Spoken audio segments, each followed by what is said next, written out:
in mind, though, that this is non-binding, so that you're not legally committed to it.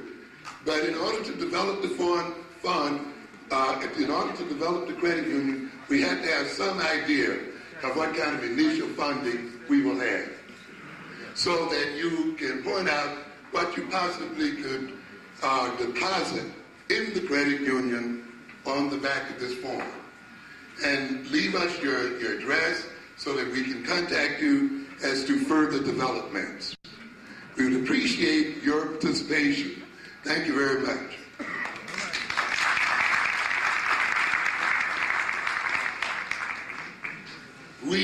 This is our third set of lectures here.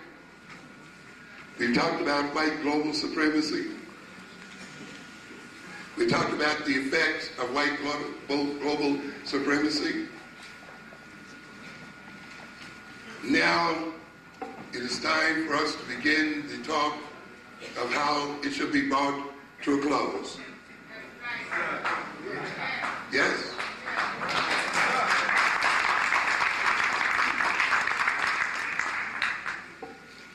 We must prepare for war. Yeah. On a number of levels. Yeah.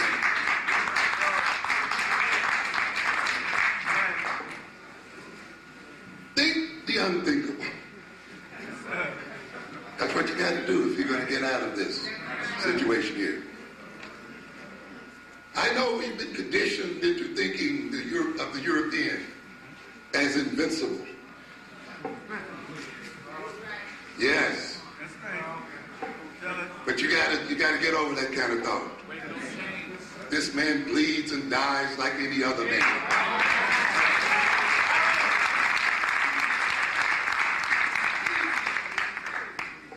He's already bleeding. He's already throwing up over the world, isn't he?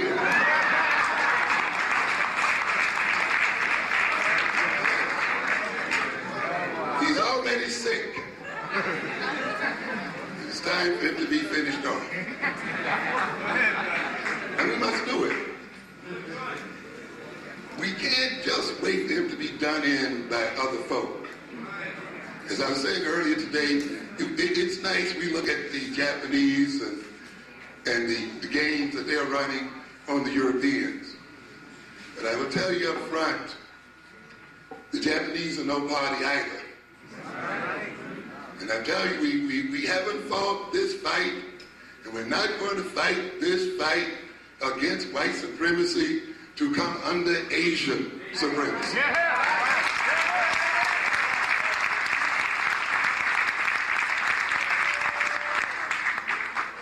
We must be prepared to fight any people who are the enemies of our freedom and liberation, regardless of color and ethnic background. You got to face it. And that means you got to appropriately organize yourself to do it. And you must visualize yourself doing it as a people. Yes. I'll talk later. You see, I get this little hesitancy and I feel it out there. And I can hear the little butterfly wings out there. Yes. But you got to get over the conditioning.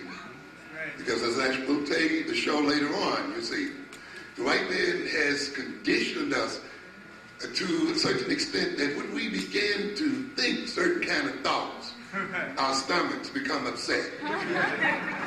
We get a little feeling down here. So that we can automatically withdraw from the thought. And in that sense, we become self-oppressing. And we become allies with our oppressors. Yes. I wish I had time to develop it today, ladies and gentlemen, and how the thought control has been so subtle. We talked about the education of black children. I hear people talking about teaching our children to think, and this is what we must do. Teaching them to think abstractly. And we attempted to see abstract thought as an academic problem. But abstract thinking is far a political problem that represents itself in the school as an academic problem. You see, in a sense, to act in terms of being an African is to act in terms of an abstraction. It means that you have looked over African people the world over, looked at their various cultural differences and national differences and so forth, and abstracted a commonality that looks over African people speaking hundreds of different languages and so forth. And from those differences, you have abstracted a commonality called African. And yet that abstraction has a reality about it that makes it possible for Africans of whatever nationality or whatever culture to act as a collective against their oppressors. So you have to recognize that abstract thought at the very base is concrete thought, because it allows concrete and concerted action. That is why the European does not want your children to think abstractly, you see, and conceptually, you see, and it is projected as an academic problem, when really it is a political problem, because they know if we can think abstractly and act in terms of abstractions, such as Africanness and African consciousness, their day has ended.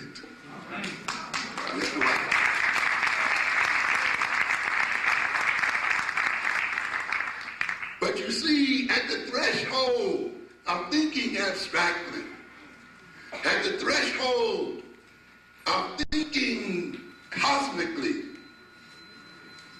at the threshold of thinking conceptually, at the threshold of thinking in terms of implications, in terms of analogies, at the threshold of thinking deductively and inductively, at the threshold of thinking critically and critical analysis, there is planted anxiety.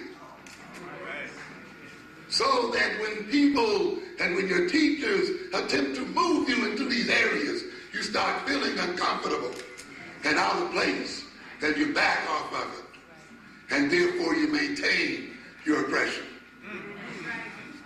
You must learn to think abstractly, conceptually, and logically, and critically, even though your stomach is filled with butterflies. Even though you may be trembling, you still must think of the possibilities. And you must prepare yourself to meet your enemy and to bring him down and destroy him and stomp him into the dust.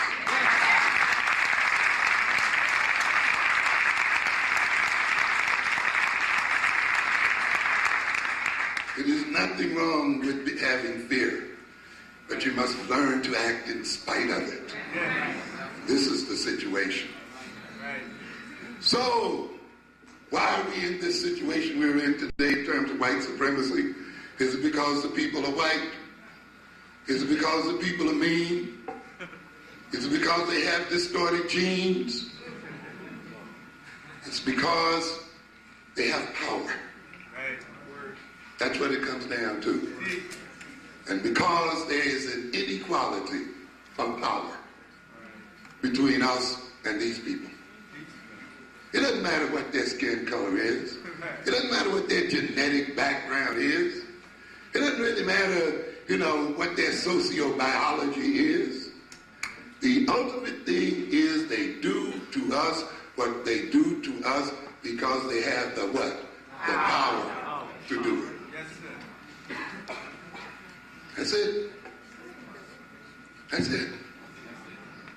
Now, you can get caught up in long explanations if you want to. And you can do great genetic analyses if you wish. And that's fine. There's a place for all of that. But in the end, you're talking about a power differential. And this is one of the constants I referred to earlier today, that despite all the madness they go through, despite all of the disorganization they are experiencing, there are things they want to maintain constant. And one of those things, of course, is what I call the power differential, the difference in power between Africans and Europeans.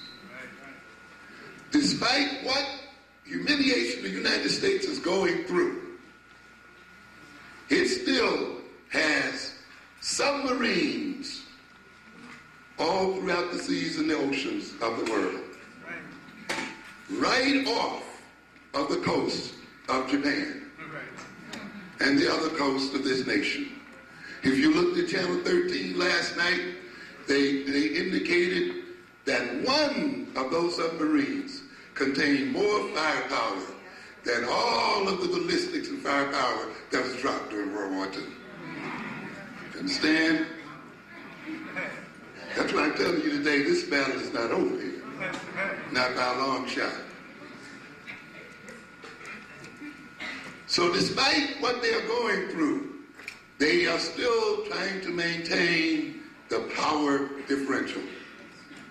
Because after all of the negotiations are over with, after all barfing takes place into the Prime Minister's lap,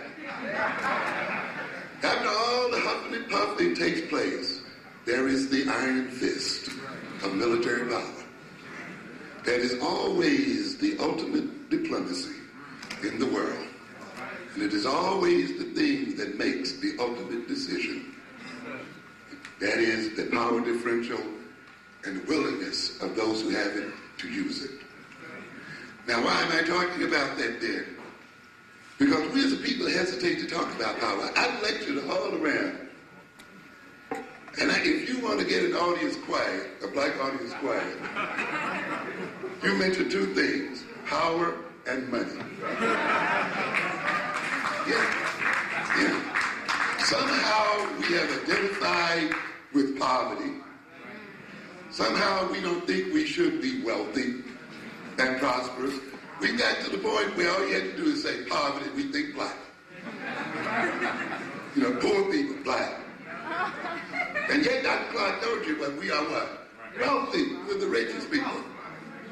But what did I tell you? That in order for us to be in the condition we're in, we must be backwards. We must be turned backwards.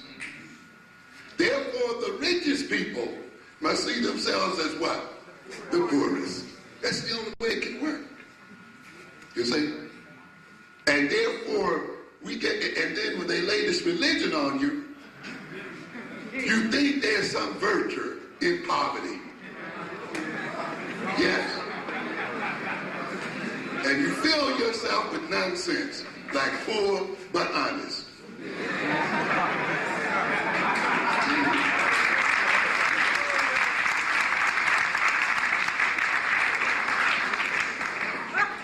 And one of these days we had to have a conference on money and the place of money in the liberation struggle of African people. If you claim that the white man has despoiled and taken the wealth of our land and the treasure of our people, then when you take it back, what must you be? You must be what? Wealthy. Yes. If he took wealth from you, if the wealth that he has is what? Stolen, then when you reclaim your rightful resources, then you must enter into the wealth God gave you. And therefore, you must think in those terms and move beyond thinking in terms of poverty. Yes. But you see, in order for us to be in the condition we are in, we have to identify with poverty, and then we have to identify with weakness, powerlessness. And when we start talking about power, we have to begin to feel anxious. And anxiety is unpleasant, and people avoid unpleasantness. And if